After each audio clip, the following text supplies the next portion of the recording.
and actually visit with us. We got some good stuff. It's April 23rd through the 26th, but we need some help.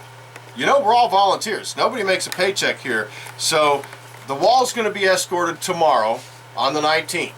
If you can make that, that's great, because then you can participate by actually taking a panel from the trailer.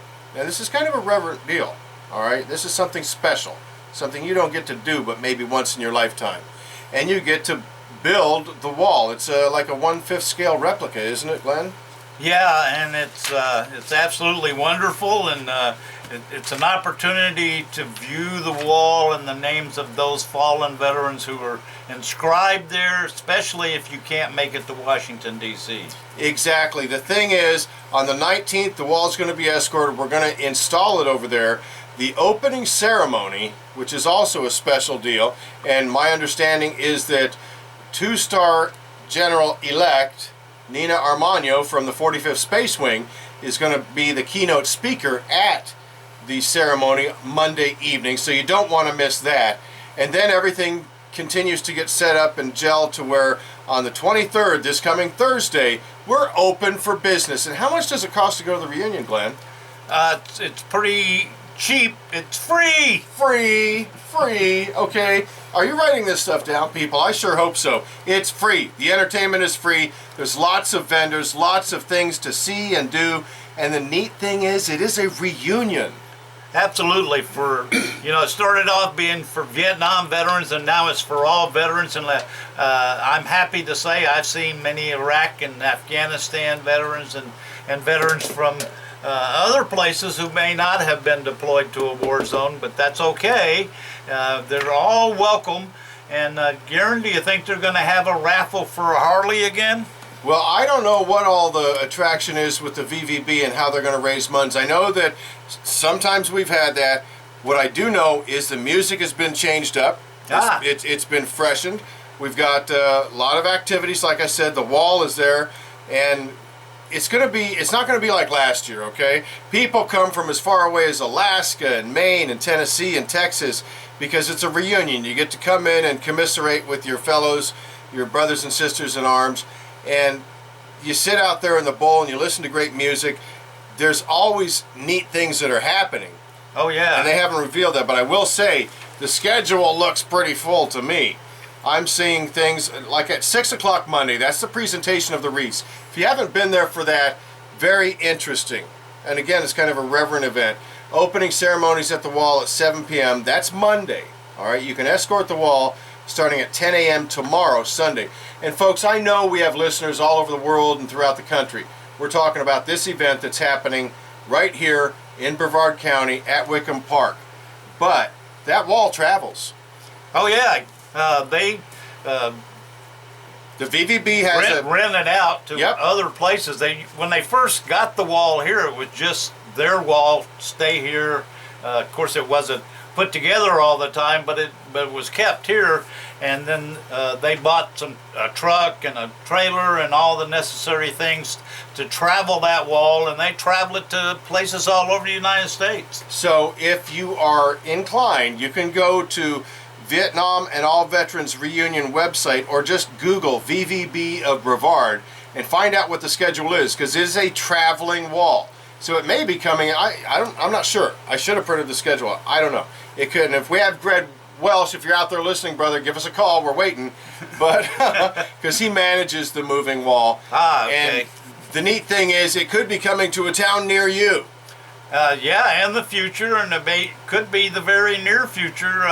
Hopefully we'll get that schedule for you before we go off the air today. I just want you to know, the music kicks off Thursday, and it's free. All right, it goes throughout all of Friday. Basically, the reunion, you can imagine that it gets started around 10 to noon every day. Runs from Thursday through Sunday. Closing ceremonies at the wall are 5 o'clock Sunday, April 26th. And then, of course, the VVB needs all the help they can get for the cleanup at Wickham Park and the wall takedown. But just a lot of great activities. You can find all this information at avetproject.org. And while you're there, go ahead and click on the donate button. Why? Because we have a lot of warriors that need to go on our PR&R, Project Recuperation and Reintegration. I'm practicing a trick that I learned. They said when you want somebody to listen, just talk a little lower. Well, it's supposed to work. Well, let's hope it does. So click on the donate button. If you can give $5, $50, $500, whatever, it's going to help AVET Project. We just don't get donations, folks. We squeeze out every one of our corporate sponsors for everything we can to help our brothers and sisters that are out there serving this nation and those that already have. But we need your help.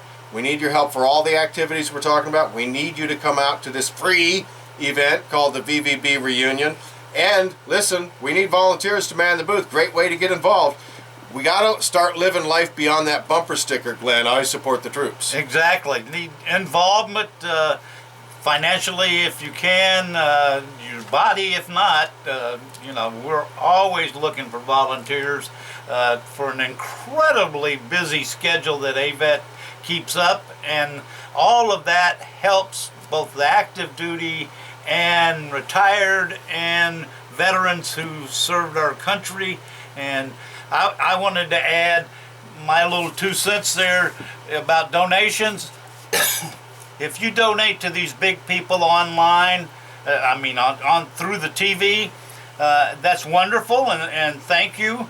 But consider giving some to AVET, because none of that money comes directly back to Brevard County to directly help our veterans, whereas AVET does, and not a penny of the money you will donate to them pays for a salary, not a nickel. It's all volunteer work. That's right. We're doing it because we love our troops and we love this country. So we've kind of, I guess Greg's busy, but we'll catch up with him, and we'll certainly do some broadcasts, because Glenn, WMEL family is going to be at the Arts Fair next weekend, the 25th and 26th. Oh, We're going to be out that's there right. live. We're going to be out at the Arts Fair yet again, and it's a wonderful time. And sometimes we can cajole some people to come up and talk on the mic, and sometimes we don't have any luck doing that, but we do get people out there to listen to us. Exactly. It's going to be a fun time. You definitely want to stop by. We're always located in the same place.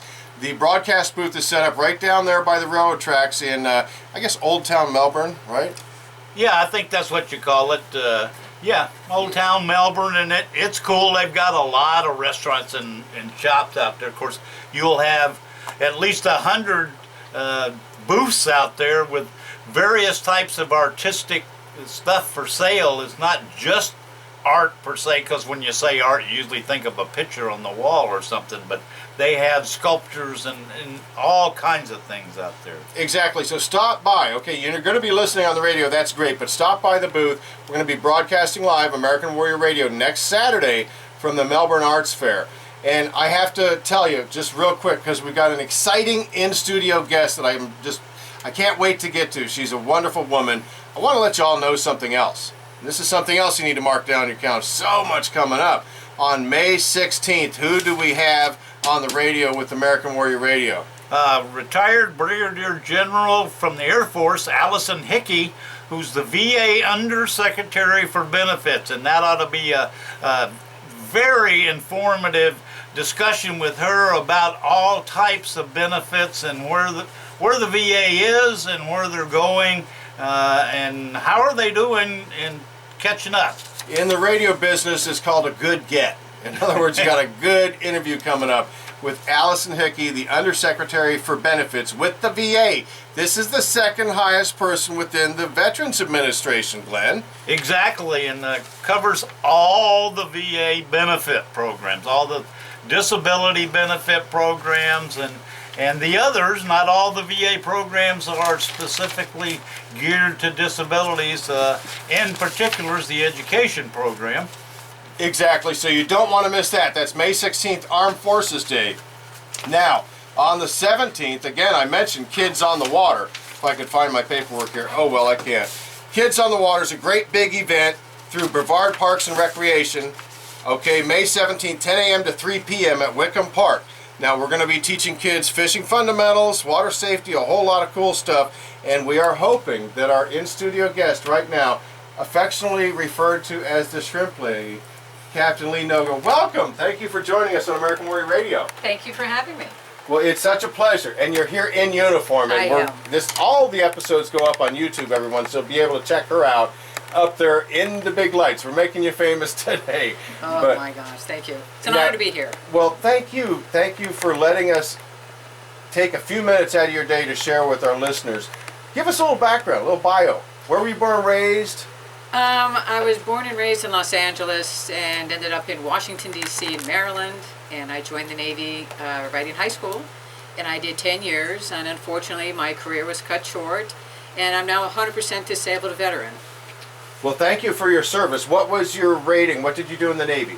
I was an HM1 select and I got out. And I was a corpsman. And I had a political career. I took care of presidents, vice presidents, congressional, Supreme Court justices. Very political career at a very young age.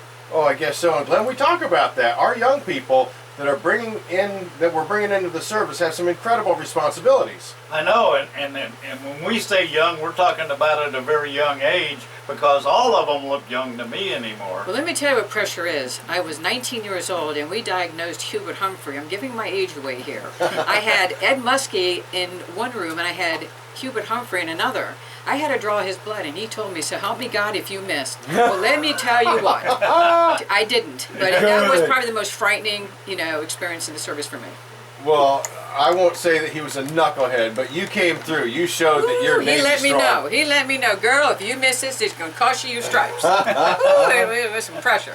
Well, and as a medic, then you've got a fair amount of knowledge in the medical field as well. I do, and I actually wanted to go to Vietnam, and I missed it by like 2 months. And, when you are schooled and you join from Bethesda Naval and then you get your first tour in Bethesda, there's something wrong, and it's called DADDY. My father had relationships at the White House, and guess where his daughter came back home. So after my first tour, I went on to University of Miami in pre-med, decided that really wasn't for me, and I snuck back in for a second tour, and I got my orders before I told DADDY, and I was in Okinawa. And did you have fun over there in Japan? Even at my age now, those were my best years to be 23, reckless, footloose, run around the Philippines, run around Korea. Absolute best years of my life. And I got a chance to affect some people's lives and save some lives while I was out.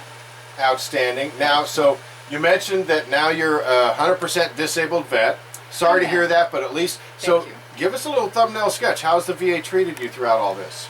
I really can't complain too much because I was also given, private sector insurance. I have no grievances with the VA. I mean, I watched each president come into service and keep cutting and cutting and cutting away at the VA. I read their DAV. I'm a lifetime member. And, I don't fault the VA. One of the few, but I don't fault the VA. I fault other parts of government. Well, Captain Lee, you heard us because you've been here in the studio with us, and you heard us talk about the fact that the Undersecretary for Benefits, Allison Hickey, is going to be joining us. And Glenn... That's exciting. Yeah, it is. I wish I were here because, Well, you can be. Just dial up AM 1300. I think I will. I think I'll stalk you. I mean, I really like the ground trooping the VA is doing. They're really hitting us at critical mass. And for that, what more could we ask as vets, really? Exactly. And Glenn, we're not about, at American Warrior Radio or AVET Project, bashing the VA. No, but we are about holding them responsible to That's do right. the things that they were made an agency for, and that's to take care of our veterans and their families. And I forget the exact quote from President Lincoln, but that's what it's all about. Exactly. They have to do an effective job, and if somebody out there needs help, it's their mandate. It's a constant, it's through Congress, a statutory mandate to identify the veteran, find out what their needs are, and help get them met. Exactly. And you're a good example of the VA coming through and doing the job that they should have. They did. Just like, there was a time where my check got held hostage when the government did a shutdown. And I'm absolutely thrilled that they're going to address it so that the veterans will not be penalized because of the bureaucracy of Washington. So who's ever driving these causes, thank you. Yeah. And it takes us, honestly, the entire veteran community, even the active duty military, yet they're kind of hamstrung because they really can't say anything, averse to what's going on. But if you're a veteran out there and you want to get involved, there's plenty of opportunities. There is. But, in my case, as a female boat captain, I paid the price as a disabled veteran. Believe it, in 2015, the ignorance still runs amok out there. There seems to be a confusion between being disabled and being immobilized. And in a leadership position, and I've had people go after my VA saying, hey, You know, she's out there shrimping. She's out standing on a boat. She has dip nets and cast nets in her hand. She can't possibly be disabled. She needs to be reported.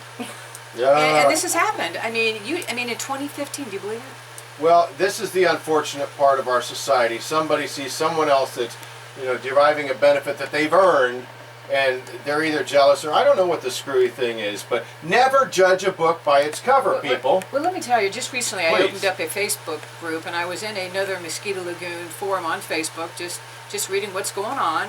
And a woman happened to eye my account, and she said, hey, you know what? I researched you. You're from Maryland. And she said just last week, how can you be disabled and shrimp? And this ignited a fire among all the vets in that. Because, it's one thing if you desecrate a flag, and it's another if you desecrate a veteran that carried that flag. So I had a real issue, and granted, she apologized 2 days later, but in 2015, please, how much more does this vet got to carry out there? Well, exactly, and I can't wait any longer. I want you to expand for me, at least, if not the whole audience out there. What are you called, the shrimp lady? Oh, you want my spot? tell us, come on. Okay, I'm the idiot that went out there in 2010 in a very podunky, backwards part of fishing, because fishing is believed to be hook and line. And I basically came out and said, I love you guys, but your father and your grandfather taught you wrong. And a lot of people go, well, shrimping's for old people. And I go, no, not really. Actually, shrimping is science, and it's physics. And I've spent the last 5 years bringing a sophistication to it that now it's readily accepted as fishing. So they call me the shrimp lady because I had the guts to come out there and say, you know what? Y'all been doing it wrong. It's not luck. We don't pray this to Jesus for an outcome. That's not the sport that I play in. And over 5 years, I have proven 85% of this sport a success is science. Interesting. And here's the thing. On your blouse right now, which has the captain's bars, What are you looking at my blouse for? I'm looking at Academy of Shrimping. God bless you. For the Academy of Shrimping. This Yes. is cool. Tell our audience what's going on with that. I believe in sharing intellectual property. I believe as a veteran, I have the right to be necessary, to be needed, to be relevant. So what I did is came out and shared my personal research, and all these people said, oh my God, A, I can't believe you're telling me this stuff, and two, why are you freely sharing this stuff? So it kind of went word of mouth, like, oh my God, you got to go to this woman, she'll tell you everything, what equipment, how to do it, where to go, why to go, how it works. And she will even get on your boat and help you if you can't even get your light set right. Who is this woman? And, people just started donating, which allowed me to buy servers and this and that. So, when I tried to learn shrimping 15 years ago, nobody would help me. And I said... Old Boys Club? Oh, still is. Oh, yeah. I'm a lifetime member almost. I said, you know what? I'm going to figure out the sport. And when I do, I'm going to scream from the highest mountain. Do you know I'm still screaming? Yeah. Well, you mentioned it is a science. It is a science. It is sophistication. It's physics. How you set your lights. Why you set your lights. How you can manipulate the shrimp. For some reason, we humans put our intellect level at the same as a shrimp that has a little black dot, that when we hook them on our line, we kill them when we want to throw live shrimp. We get personal. We give them names in the river. It gets personal. But now what I've done is I can take you from zero to hero in less than an hour with a little bit of education, which I freely share and don't charge you. I have a Facebook This is group. amazing. I have a .com. I tour Florida from Brevard and Florida doing free seminars at fishing venues. It's all about, I want this sport to be something that veterans can do, families can do, and most important, our children.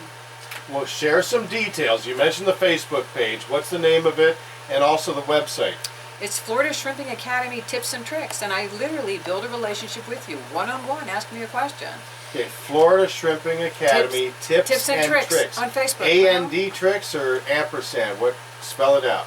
I don't know. just Google it. It'll come it's on the first Facebook. listing you'll get on Facebook. Okay. And I will mentor you. I also have forums off my Noga.com page where we have 3,500 members, and we share intel from South Brevard, your causeways, O'Galley, Mathers, to your North Brevard, your Hollover Canal, your railroad bridge, to Oak Hill, Volusia, where it is epic. What's the season? Give us some information on season. Actually, we start in November, we get serious in January, and we fill our freezers by end of April. But South Brevard turns on about now, and they'll go on through the summer off their O'Galleys. But as you know, 2 kids were killed last year on the O'Galley, and they were actually members of my academy. Oh, geez. Well, you know, it's sad, but God needed those angels. But finally, Brevard, this is not the first death shrimping in the Melbourne area. They have now sealed off that north side of O'Galley, and now south side only. So people are kind of grumbling, but my God, 2 kids died. Yeah, that is tragic. It is.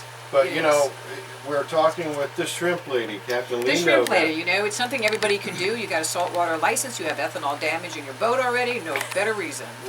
You know, just come on out, it's not hard. And, Well, and if you're my age, which is over 65, you don't even need a license anymore. well, you don't, and it's not for old people, because look at me. Yeah. Well, you're a lot younger than me, Captain Lee. Well, amen. But you know, I'm a woman on a cause, and you know, You do it because you love Purely love love it. people, you love shrimping, you love Purely this love it. country.